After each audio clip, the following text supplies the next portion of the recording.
అమరావతిలో దివ్యాంగ శక్తి పథకాన్ని ముఖ్యమంత్రి చంద్రబాబు నాయుడు లాంఛనంగా ప్రారంభించారు.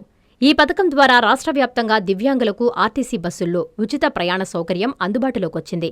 మంగళగిరి బస్టాండ్ నుంచి దివ్యాంగులతో కలిసి ముఖ్యమంత్రి చంద్రబాబు, డిప్యూటీ సీఎం పవన్ కళ్యాణ్, మంత్రి లోకేష్ బస్సులో ప్రయాణించారు. మంగళగిరి నుంచి పెనుమాక వరకు సుమారు 11 కిలోమీటర్ల మేర దివ్యాంగులతో కలిసి నేతలు ప్రయాణం సాగింది. ప్రజాప్రభుత్వం వచ్చాక దివ్యాంగులకు అందుతున్న సంక్షేమ పథకాలు, వారి బాగోగుల గురించి వారు అడిగి తెలుసుకున్నారు. పథకం ప్రారంభం సందర్భంగా ప్రజలు, కూటమి పార్టీల కార్యకర్తలు, లబ్ధిదారులు పెద్ద ఎత్తున తరలివచ్చారు.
అందరికీ అందుబాటులో క్యాన్సర్ వైద్యం ఇప్పుడు నారాయణ హాస్పిటల్లో.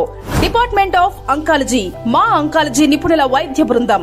Doctor N Srividya, senior consultant medical oncologist. Doctor B Manobhiram, senior consultant surgical oncologist. Doctor P Gurusai Ratnapriya, senior consultant radiation oncologist. Cancer screening పరీక్షలు ఉచితం. మహిళలకు CBP, complete blood picture, chest X ray, ultrasound, abdomen and pelvis, mammogram, pap smear, CA-125 cancer antigen test, cancer specialist, gynaecologist and dentist ఉచిత consultation. పురుషులకు CBP, complete blood picture, chest X ray, ultrasound, abdomen and pelvis, PSA పోస్ట్రేట్ specific antigen test, cancer specialist and dentist ఉచిత consultation. ఈ ఉచిత screening ప్యాకేజీలు మే 3వ తేదీ వరకు మాత్రమే. సంప్రదించండి super speciality block, first floor, B3. Appointment కొరకు 9640100555. 24 గంటలు ఎమర్జెన్సీ సేవల కొరకు 9037104108.